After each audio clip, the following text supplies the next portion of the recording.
Good afternoon, or in some cases, good evening. If you are joining for our Building Hope for Change event, you are in the right place. Thank you for tuning in. My name is Beth Nelson Chase. I serve as the Senior Philanthropic Advisor at Lutheran Immigration and Refugee Service. We are so thrilled to have such an incredible group of experts and advocates here. A few housekeeping items for our audience before we get started. Tonight's session, this afternoon's session, will be recorded and circulated after the event. We encourage you to share it with your colleagues, family members, congregations, and friends. We hope that you'll stay engaged. You can do so through our social media pages on Facebook, Twitter, and Instagram at the handle @lirs.org, or as well through our website, www.lirs.org. Our co-hosts for this evening come from a variety of backgrounds and expertise. Diana Pohl is a current board member of Lutheran Immigration and Refugee Service and is the Senior Director at Myovant Sciences. Josh Kearney is a gift planner for the Evangelical Lutheran Church in America, ELCA Foundation in Northern California, Nevada, Colorado, and Texas. Betsy Bjorn is the CEO of Make-A-Wish Foundation of the Greater Bay Area. And Darlene Tennis is the founder of Casa Q in San Jose, California. Without these four awe-inspiring people, this event tonight would not be possible. So now I'd like to turn it over and introduce Diana. Thank you, Beth, and good evening, everyone. I'd like to welcome you to our first virtual event in Northern California on behalf of Lutheran Immigration and Refugee Services, and on behalf of the partners here in Northern California. And we're just delighted to share with you the work that we've been engaged with throughout California and the US. As Beth mentioned, my name is Diana Pohl. I'm from San Jose. And as she indicated, I'm very proud to be one of the co-hosts this evening as a member of the LIRS Board of Directors. You will hear from LIRS, from our president, Krish Omara Vignaraja, as she shares the critical work of resettling immigrants and refugees here in the United States. In addition, you will hear from our guest panelists as we highlight the issues of migrants and refugees, particularly the issues that women and children face today. These testimonials reveal the importance of refugees, immigrants, and asylum seekers as part of the fabric of America, and as we all share their thoughts on challenges and opportunities facing the community. We're excited for your participation and your partnership this evening, whether this is your introduction to LIRS or an opportunity to further your involvement. You'll periodically hear some opportunities in which you can take calls to action in many different forms. Thank you so much for attending. We're truly grateful for your time. And now I would like to introduce the President and CEO of LIRS, Krish Omara Vignaraja. Thanks so much, Diana. Hello, as said, my name is Carissa Vignaraja, and I'm the President and CEO of Lutheran Immigration and Refugee Service. Thank you so much for taking an interest in our work and in welcoming the stranger. For those of you who aren't familiar with us, LIRS is the largest faith-based national nonprofit exclusively dedicated to immigrants and refugees. We began our work of welcome back in 1939, when LIRS was founded during the Second World War to assist the resettlement of Lutherans persecuted by the Nazi regime. But that mission quickly expanded, and we have since responded to every major immigration crisis, from the Cuban refugee airlift and the fall of Saigon to ethnic cleansing in the Balkans and the lost boys and girls of Sudan. We've supported and empowered more than 500,000 immigrants since our founding, and we look forward to continuing our legacy of service. Today, our work takes many forms, reuniting families and caring for unaccompanied children, refugee resettlement, which involves everything from picking refugee families up at the airport to assisting them in finding jobs, enrolling their children in school, and taking English classes. Also includes providing a range of social services to immigrants at our southern border, including mental and physical health care. Advocacy on Capitol Hill to promote fair, humane immigration policy, and outreach alongside faith and community leaders to spread the word of welcome and offer opportunities for congregations and local organizations to connect with their refugee and immigrant neighbors. This work wouldn't be possible without the support of our national network of partner organizations. LIRS has over 75 affiliates and partners across the country. I'd like to give a special shout out to one of our Northern California partners, the Women's Building in San Francisco. Since 1971, San Francisco's Women's Building has pursued and upheld the belief that all women and girls have the right to safe, joyous, and creative lives. In 1979, the organization purchased the Women's Building, TWB for short, creating one of the first women-owned community service centers. TWB remains a women-led community space that advocates for self-determination, gender equality, and social justice. Their services range from job search assistance to public benefit screenings and legal assistance to a food pantry for immigrant and refugee families. LIRS began our partnership with the Women's Building over 12 years ago through Safe Release Support, a program that helps reunite immigrant children with their families and ensures they are protected, cared for, and given access to the services they need. Through this partnership, LIRS and TWB have assisted over 12,500 individuals through the federal family reunification process. In 2019, the Women's Building helped LIRS to lead community-based case management for children released from the Unaccompanied Children's Program to their caregivers. Again, we're deeply grateful for this partnership, and we look forward to advancing our shared efforts. And I am grateful for our panel here tonight and their long-standing dedication. I appreciate the opportunity to highlight their voices and insights, particularly after our celebration of International Women's Day this week.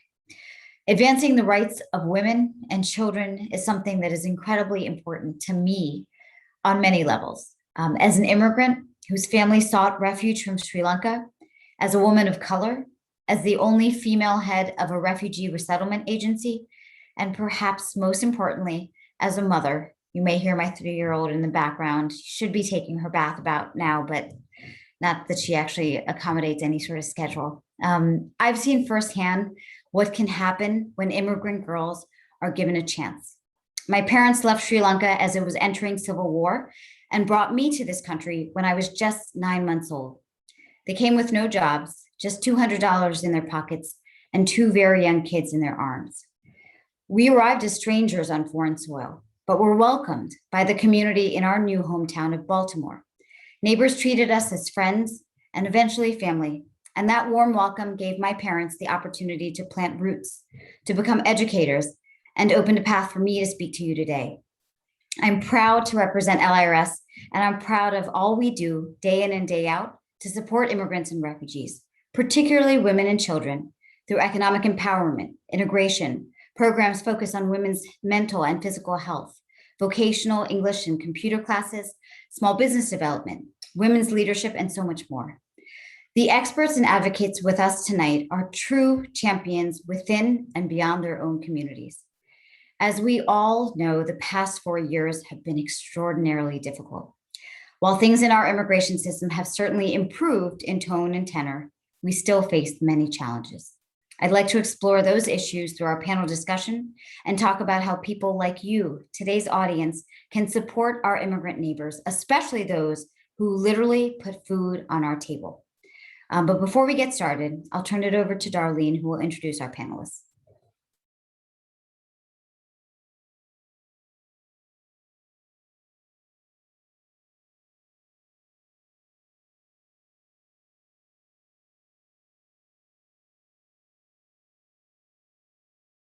Darlene, I think you're on mute. Here we go. Okay, so our first panelist is Dr. Belinda Hernandez Ariaga. She is a 3rd-generation Texan, and she came to San Francisco and she got her doctorate in education, and she is a licensed clinical social worker. She has extensive experience in Latino mental health, immigration trauma, child trauma, refugee mental health. Her current research is focused on understanding the emotional, psychological, and traumatic experiences that impact undocumented and mixed status Latino youth. She has, she's been an adjunct faculty for 8 years at Santa Clara University. She's a San Mateo Arts Commissioner, is in the Women's Hall of Fame, founder and director of the Latino Trauma Institute, and co-founder of the Half Moon Babe Latino Council. She is currently the founder and chief executive director of Ayudando Latinos a Sanar, which is a mental health and social justice nonprofit founded on working with rural Latino families, newcomers, and migrant families. And just recently, she became an author. She authored a book called Love and Monsters in Sophia's Life. And it's a beautifully written story that's all too familiar story to countless of children who live in fear of the monster, which is La Migra, that they will deport their parents. So our next panelist, the next three panelists actually live and work in California's Salinas Valley, which is often called a salad bowl of the world because there are roughly 70% of the nation's lettuce crop is grown there, along with much more produce. So Ana Ventura Fares, her parents immigrated to the United States as migrant workers and worked throughout California and Arizona. She has a BA from Santa Clara University and a law degree at from Thomas Jefferson School of Law. For 5 years, she worked as California Rural Legal Assistance in Salinas. She provided legal services to farm workers and others in the area of eviction, unemployment, education, and other services. Then she gave 22 years of service as an Equal Employment Opportunity Officer and ADA Compliance Officer for the County of Santa Cruz, ensuring compliance of civil rights acts and ADA in the workplace for 19 departments. Following that, she served 8 years of service as a council member and the mayor of Watsonville. And currently, she is the executive director of Catholic Charities for the Diocese of Monterey. Catholic Charities is a social justice arm of the Catholic Church, which serves the counties. Her particular district serves the counties of San Benito, Santa Cruz, Monterey, and San Luis Obispo. Her area has very large population of agricultural workers. So their main programs are immigration and citizenship services, rent, and supportive services. This past year, they also provided support for the wildfires and COVID-related disaster relief. So they're part of a network of 12 Catholic charities serving the state of California. And of course, Catholic Charities USA is a network of 167 agencies serving in the US. Next is Dr. Carissa Purnell. She grew up in a large immigrant family in Sacramento, California, and moved to the Central Coast to attend college, where she earned her bachelor's in English from the UC Santa Cruz. And then she earned her master's degree in library science from San Jose State University and completed her doctorate in education at San Francisco State University. While she was earning her graduate degree, she took a job in Salinas, which is like 80% Latino, predominantly agricultural workers. And she currently serves as the director of the Alisal Family Resource Center for the Alisal Union School District, where she and her team work to support 8,600 students and their families. 75% of them are English learners. Carissa is known, she's very well known for her inclusive, welcoming, and innovative approaches to help families have a stable environment so students can learn once they leave school grounds. Carissa is also a lecturer and teaches ethnic studies at Salinas Valley State Prison and teaches social justice studies for Hartnell College. She is also an elected official representing California Assembly District 30 as a Democratic delegate. And the next two panelists are very respected elders in our community that everybody knows. So I'm going to be referring to them as Don and Doña. So Mickey Solaria Luna was born and raised in Hollister, California. She is the youngest child of 12 children born to parents who migrated to the United States from Mexico in search of a better life. She worked in the labor fields of California, and so she personally knows the struggle it is to get out of the fields and succeed. Doña Mickey graduated from San Jose State University and went on to work for the finance department for City of Hollister. After 30 years of dedicated service, she retired, but continued to serve her community as an elected official for Hollister as a council member and vice mayor. Doña Mickey's involvement in the League of United Latin American Citizens more commonly known as LULAC, is one of her most important contributions. She founded the San Benito County LULAC Council 2890, as well as the Youth Council and Citizens Council. She served as both the organization's district director, state president, before being elected national LULAC vice president for the far west region, which oversees California, Arizona, Nevada, Utah, and Hawaii. In 2014, Doña Mickey was honored with the Otli Premio, an award that is presented by the President of Mexico to individuals who have gone above and beyond in their efforts to represent the Mexican community living in the United States. In Nahuatl, the word Otle means road or path, and Doña Mickey has been a trailblazer by creating a path for so many others, and in being a founder or board member of countless organizations and committee, so many that I'm not going to list them. But what I will say about Mickey is when she sees a problem in the community, she is there. She is there. She has committed her life to being there and showing up and taking action. And our final panelist is Fernando Suspecta. So he was the son of migrant farm workers. He grew up following the crops, picking grapes in Delano, garlic in Gilroy, apricot cherries and tomatoes and pears in San Jose. He learned to speak English by reading comic books with pictures, and he attended 16 schools before he entered San Jose State University, where he earned his first degree in business and industrial management. Don Fernando holds a law degree from UC Davis, and he was a personal injury attorney for many, many years, but is now happily retired. He co-founded the Mexican Heritage Corporation and helped guide the construction of the Mexican Heritage Plaza, as well as establishing the annual Mariachi Music Festival. The Mexican Heritage Plaza is built on the former site of the Safeway store where Cesar Chavez first protested in starting the 1960s UFW Great Boycott. He is a historian and founder of La Raza Historical Society and is currently the president of Rotary San Jose, one of the largest Rotary clubs in the nation that is filled with hundreds of Silicon Valley's movers and shakers. And that is it. Fantastic. Thank you, Darlene. And really thank you to every single one of our panelists for being here and sharing your expertise and also your personal perspective and special connection to this issue. So let's just dive right in. Belinda, I wanted to start with you. At LIRS, we are currently implementing a therapeutic foster care program for unaccompanied children with mental health difficulties. We've seen the need for specialized care for these children who have, in many cases, been through unimaginable trauma.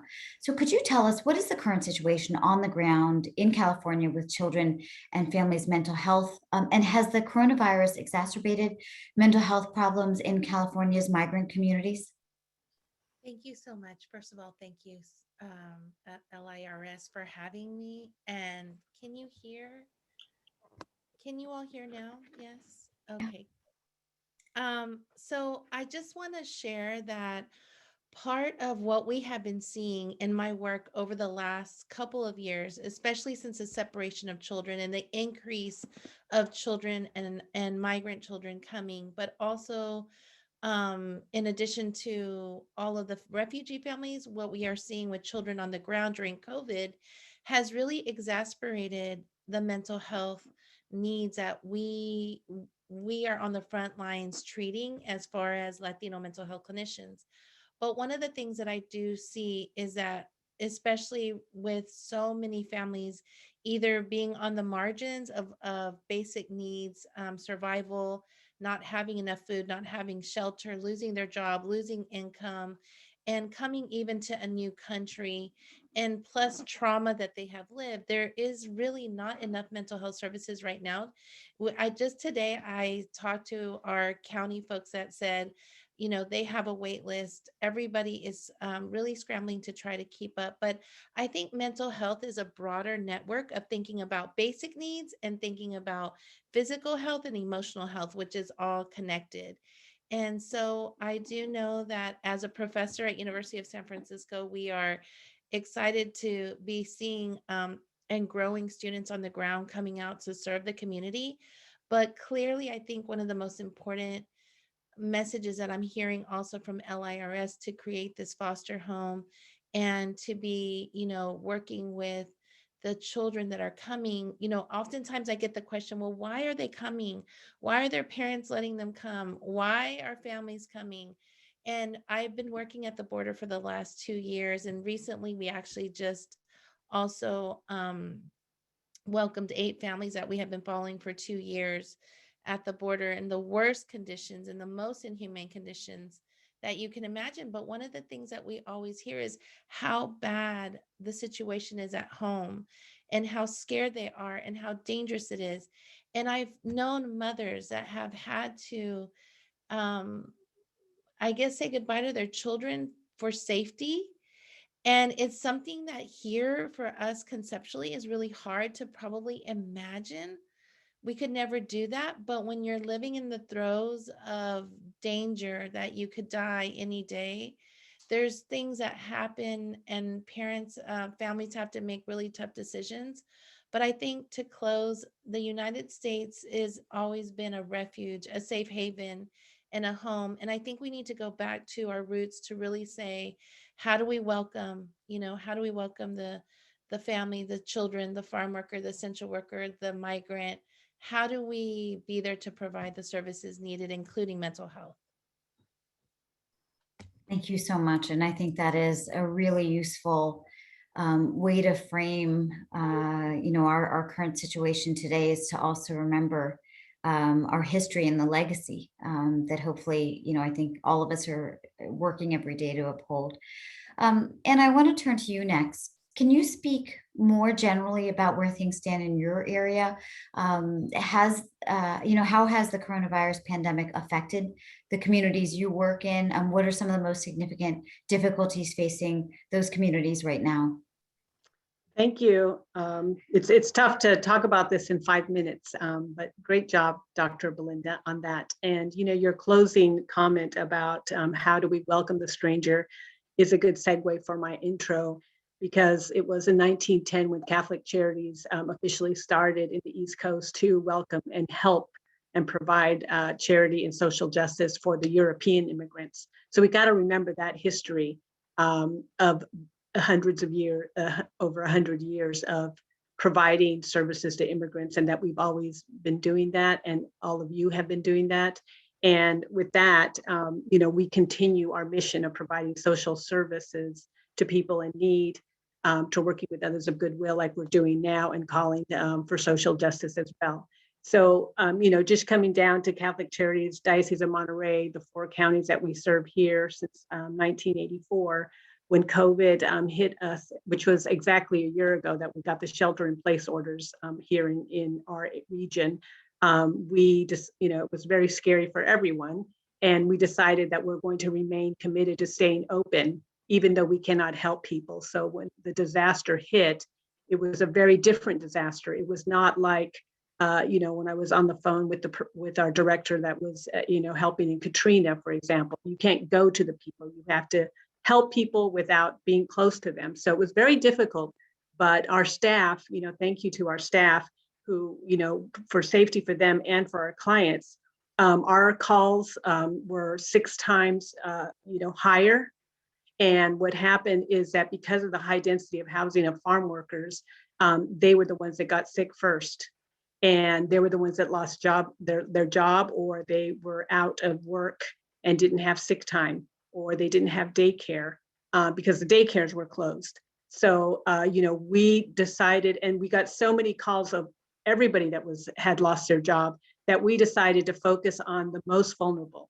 So the people that do not have documentation at this time, and the people that do not have unemployment, that are not going to get a stimulus check and have absolutely no resources. So we focused on them, and still there were tremendous calls. But in this past year, we were able to help over 10,000 households with either rent assistance for they can stay housed, food cards, working with Darlene on farm worker caravans for food, We gave over 4,000 masks to farm workers.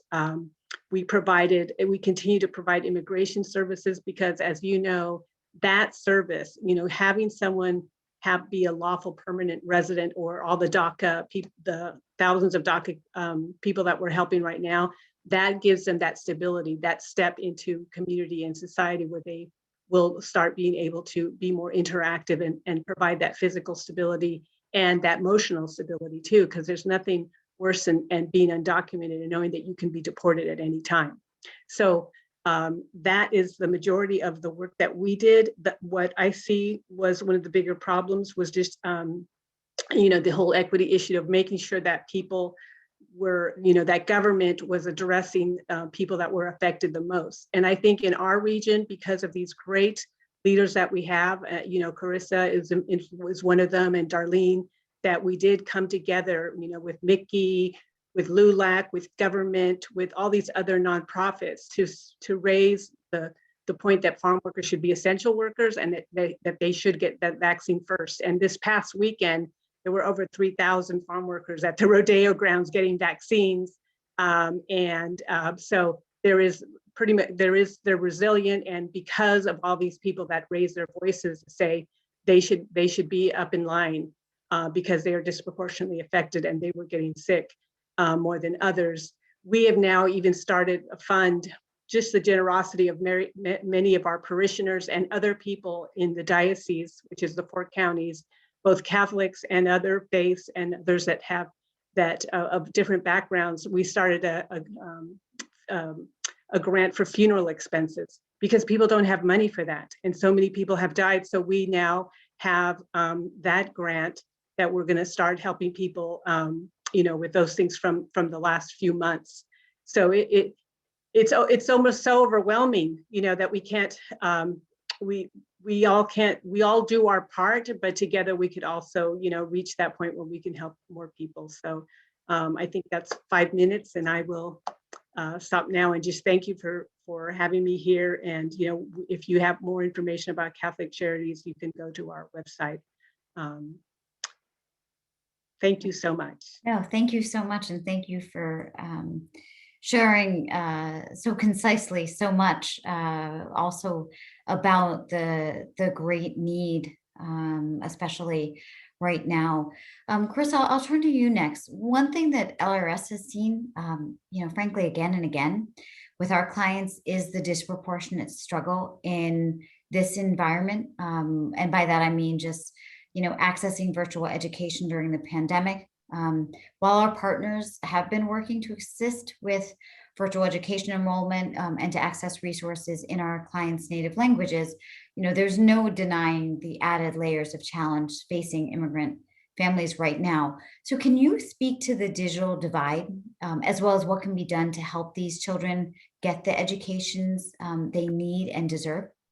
Yeah, absolutely. And again, thank you for hosting this space for us to have our Selena's voices heard. And I think Anna using the phrase inequity is sort of the perfect transition into that conversation. I think for us here in most communities of color and most immigrant communities, we understand that inequities existed pre-COVID, right? And what COVID really did was just sort of shed light on all of these painful gaps that we've come to sort of work in that space. And so as it pertains specifically to the digital divide, I think, national data is showing that nationwide between 15 and 16 million students don't even have a device and don't have access to connectivity. And here locally, that number is just around 11,000. So I think as you talk about those inequities, knowing that big of a portion of our students don't even have the bare minimum in terms of access, I think is a really profound statement to the systemic inequities that we work to address in the work that we do. And I think much like the folks here, it's sort of what can you do in terms of action items and organizing to get people together to address those inequities.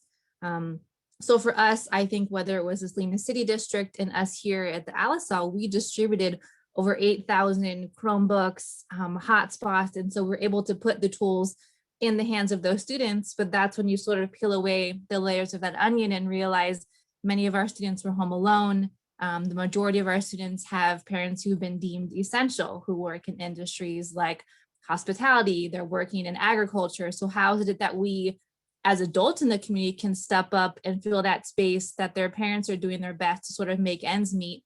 Our teachers have been creative and flexible and done their best job, but I think a lot of us who work in these communities understand so much of learning and education takes place outside of the classroom as well.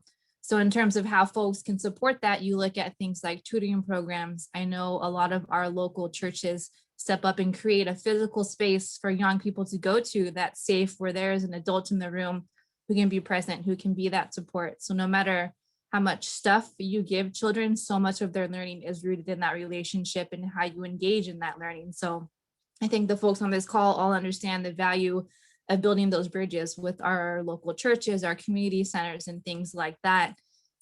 There's some major legislation that's coming up. So I think that as much as a lot of folks try to stray away from politics, knowing that there's systemic money from the government that can come down, whether it's the Broadband for All Act that's coming down in 2022, there are ways in which we can adjust the system to benefit our communities from that equity lens and perspective.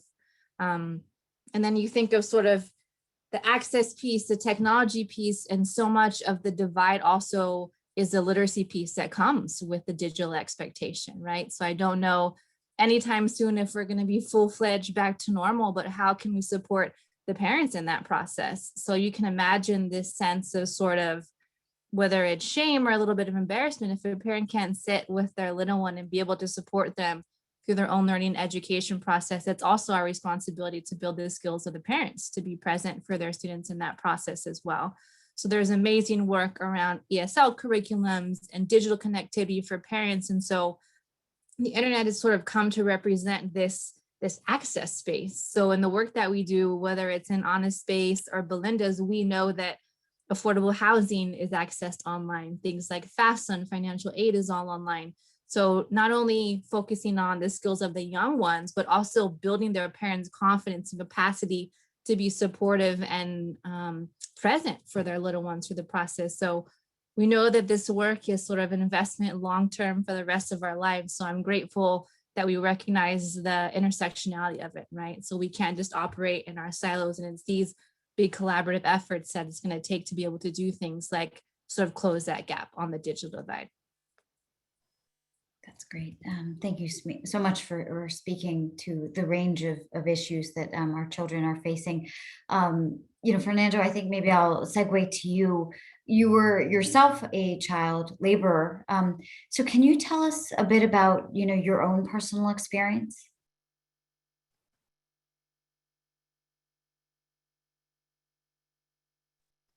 Unmute yourself, Fernando.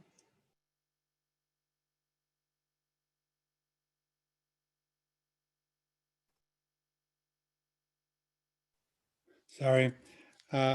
Like you, I was brought here as a child. I was 2 years old, and I was raised by a migrant farm worker family. And so we followed the crops, and I picked the crops alongside the aceros from Mexico, and I learned to speak Spanish alongside them. And they kept saying to me, when you get to be our age, and they were in their 20s and 30s, said, you don't want to be doing what we're doing. This is hard work. So something stuck, and I stayed in school, and I went to 16 different schools by the time I got into San Jose State. But I do remember, and we're living in a very different world now than when I was here. I mean, Carissa talked about this digital divide, and that's absolutely so different. When I was growing up, we didn't have electricity in the camps. We lived in tents. We had to have dirt floors in our tents, and we burned wood in oil drum stoves, and we had to pump our water in outhouses. Very different the world than what we have now.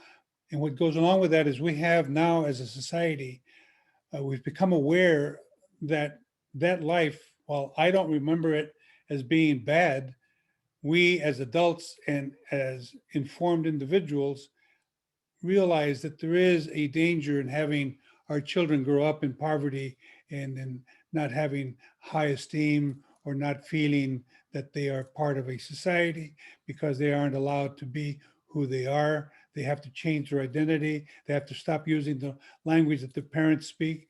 it's a lot different world now. We understand, and that's why all the rest of our panelists here really have suggestions and ways of resolving some of these issues.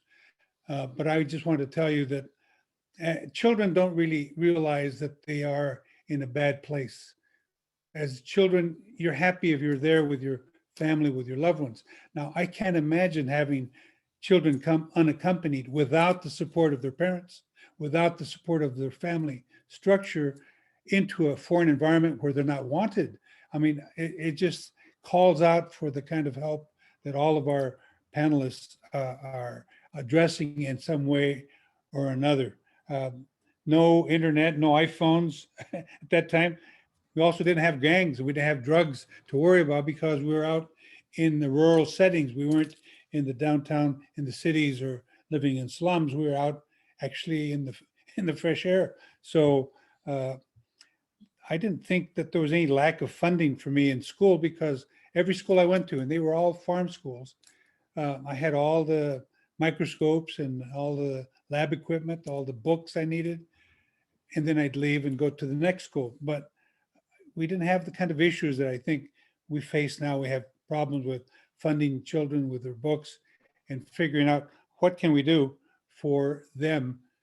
And it's our society that has to change and understand that we cannot let these children grow up in that kind of environment because we now know that that can be damaging. I was one of the lucky few that was able to make it out of there because I think I had my parents surrounding me and my extended family supporting me. So that's so necessary for every child. And so I can't begin to compare that life with the life of children in the fields now, or these children that are coming unaccompanied across our borders.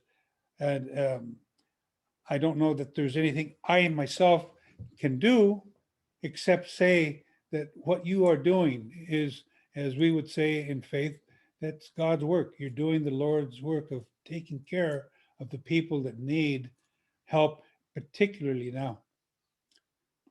Thank you.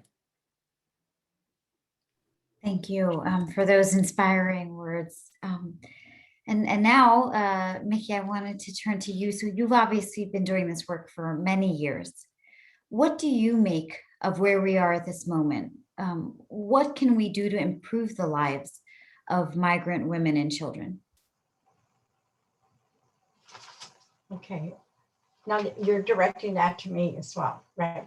Okay, thank you. Thank you for the opportunity to just be part of this panel.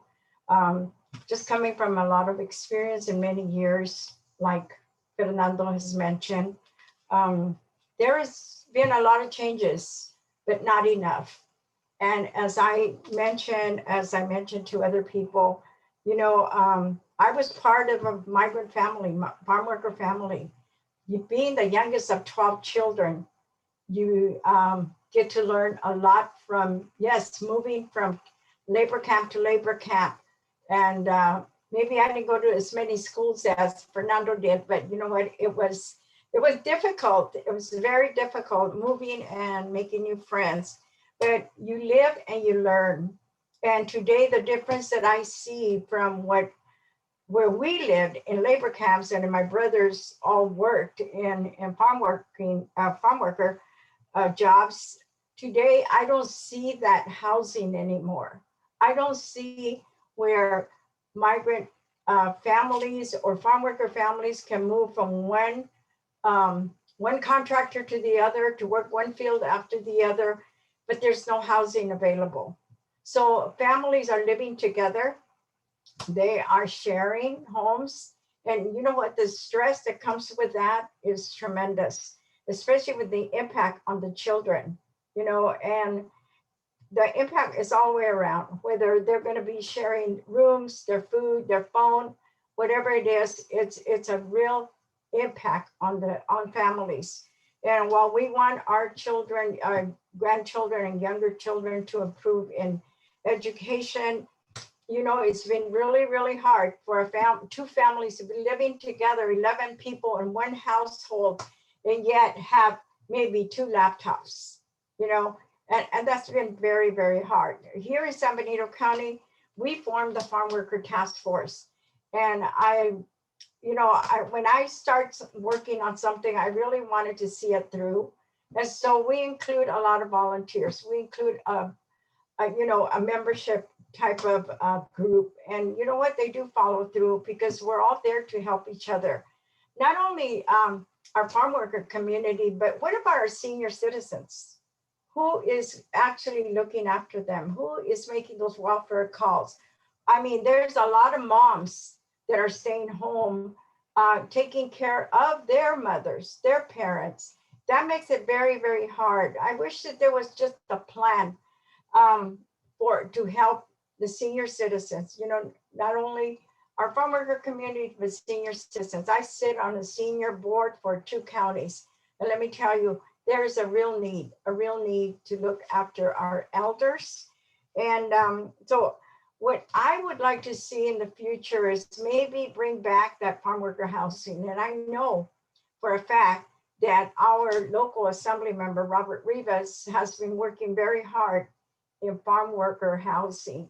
And I'm just hoping that someday our leaders, our elected leaders will look at their communities and see, you know what, if there is a facility that is empty, if there is a motel that's no longer being used, or doesn't have the clientele like before, look around and see how many of these facilities, locations we can purchase or the government can purchase and help our communities to get that housing that is direly needed, in what we're doing today. The difference between then and now, I can tell you, we were poor and we didn't know it. And we were moving around from school to school, from labor camp to labor camp. We just thought we were making a lot of new friends, but our families worked very, very hard. And for us to, I was born and raised in Hollister. I lived away from Hollister for a while, came back, but you know what? Some of the situations haven't changed. And in order to make change, it takes a group of people to do that. And you know what? By working together, I think we can make that change. And I think that also if we have a lot of agencies working together and the focus is on our farm workers, our labor, but I really feel that some of us should really, really make these presentations to our elected officials. If we had a panel like this, speaking directly to elected officials, I think maybe it might make a difference, but also with educators, because I feel for them right now, what they're going through because of online learning. That has really been a challenge to families. One thing that with technology what I'm thinking of is that we are working right now on families to help them, assist them, not only with the clothing, with the footwear, with everything that is needed for them, but a lot of families, you realize they have one cell phone that is shared in the morning by probably the father, in the afternoon by the mother, but who has a cell phone at home to be receiving those calls regarding the children? And see, we really need to improve all the way around. We need to talk to each other. We need to share what we are all doing. And because this is for the good of the people. And somebody mentioned the faith community. And I really, really hope that the faith community can come through for all of us as well to help us out. Because I can tell you, I was raised both in the Catholic religion and the Christian religion. And let me tell you, what I learned in organization, I really learned it from a youth group, that we were active in our community. And today, I know all the people that are still here with us that were in that youth group are out there for their community. So coming from that, I can only tell you from my experience that what was there before, I see it again, but in a different way and a different need, and the need is there. So I would just like to thank you for giving me this opportunity to share something with you. Thank you.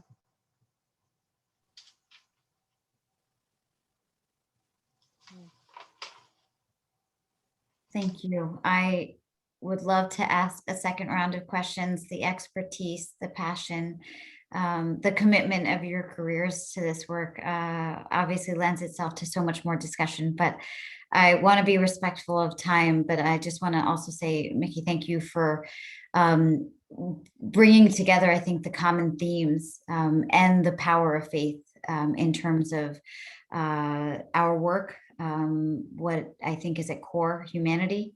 So really just appreciate all of the panelists sharing with you, with us, your thoughts and your work. And with that, I will hand it over to Betsy and Josh. Great, thank you, Krish. Wow, it's great to be following all of that, right? And to be the power of that and the voices that have been shared. Thank you all. We want to thank all the colleagues and community leaders, the faith-based leaders, foundations, friends for joining us this evening. I know that I have felt very differently hearing the narratives that have come before us, so thank you. Tonight's event was called Building Hope for Change, and the emphasis on building. We now have an opportunity to continue to grow that. Many of you have already exemplified what you're doing and emphasize that need to build the awareness that immigration is fundamental to the fabric of American society. All of our panelists today have talked about people in faith communities here in California that are so integral to the process, and talked about the need to rebuild in so many ways. We only need to read the headlines to see how critical that is. And we've also talked about the need to build a policy of compassion, which seems like it was gone for a while, and I'm glad it's back. And I feel that in this community that we've built this evening, so thank you. But I think what's really important is it's time for us to capitalize on build and to expand hope here in Northern California, as well as nationally, as we prepare for change. The time is right. One needs only to look at any headline to say this is our chance and our time, and thank goodness that we're able to hold ourselves together to forge ahead. Everybody can obviously contribute in their own way, but what I'd like to just talk about briefly is the piece of advocacy that we can all do, and the voices that we have, and the voices that our other communities can bring along. So I just want to let everyone know, look, there are simple and easy ways to get started. I mean, what we've heard, Mickey and Fernando and Carissa, you all have extraordinary strength, and Darlene, for all that you've done.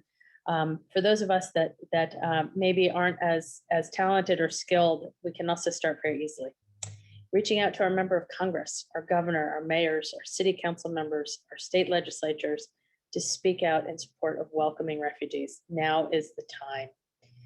We have 2 active action alerts on our advocacy page, which you can find at lirs.org/advocate.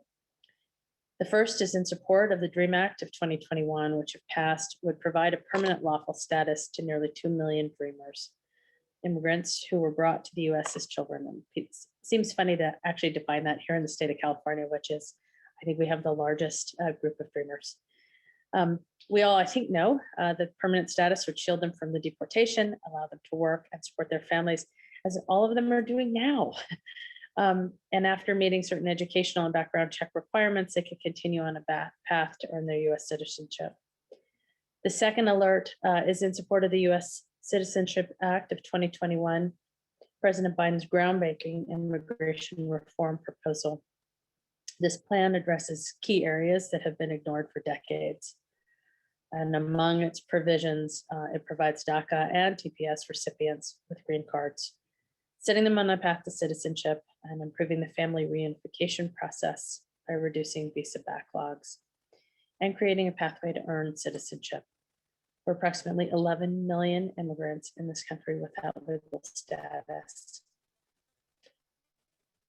It astounds me to think that it has been over 30 years since Congress passed a law like this to reform our immigration system and adjust the status of undocumented migrants. And guess what, folks? We have a chance to help out and to make sure that we don't have the millions of hardworking families that have been living in the shadows, many of whom you all know far better than I, who are contributing to our economy and our communities and being vital members of it, and yet not being recognized. So I'm inspired, and I hope you all are too, to take 5 minutes or what it takes to contact our congresspeople, express our support. And again, if you're not certain of all that I've just said to you, please go to lirs.org/advocate. And I look forward to working with you on this. Thank you. Thank you, Betsy. Some friends will want to build hope through being an educator in your faith community, network of colleagues, friends, and families. LIRS is providing resources that can assist you to host the virtual event, as well as links to the virtual book series, faith study materials, family resources, intergenerational studies for all. And finally, some friends will want to provide financial support. Because of our location and advocacy in Northern California and our historic role in welcoming newcomers, we're on the front lines of helping some of the most vulnerable refugees from around the world. For those of you who may want to give, your gift can help LIRS and its partners provide intensive support to newly arrived refugees, place vulnerable children in safe, loving homes, reunite children and families, and to help new Americans become successful, contributing members of their communities. Please reach out to Beth Nelson Chase and the development team with any questions of how you can best support directly. Again, we want to thank you for your friendship tonight and the days and weeks ahead as we build hope for change and advocate, educate, and donate. We are most humbly grateful. I'd like to take the opportunity to thank the LIRS staff for their help in getting us together tonight. And I want to ask Beth Nelson Chase to share her thoughts on how we might build beyond this evening. Thank you. Thanks, Josh. And we are just so excited for all that have been with us this evening. I want to make a really cool announcement in terms of donate. We've received an anonymous $5,000 challenge that will be matched dollar for dollar. And so we would encourage you to consider how that could be a part of your call to action tonight. Today, we just also want to reiterate that our session was recorded, and we are going to be sending that out in an email that'll contain all the links for donating, the resources, the advocacy, and signups that have just been discussed and described. I want to say a special thanks to all of our guest panelists, to our partner in Northern California, the Women's Building, and I especially want to reach out to say thank you to our co-hosts this evening, Diana, Josh, Betsy, Darlene. This has been a fabulous night. We wish you all very well, and we wish you to stay healthy, well, and get the vaccine when you can. And let's make it available justly for everyone in our country, everyone in our world. Thank you so much for being a part, and build hope for change.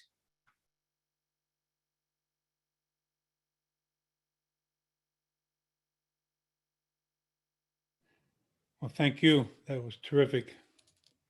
Thank you so much, everyone. I really appreciate it. That was really terrific. And I do hope, you know, what I said in the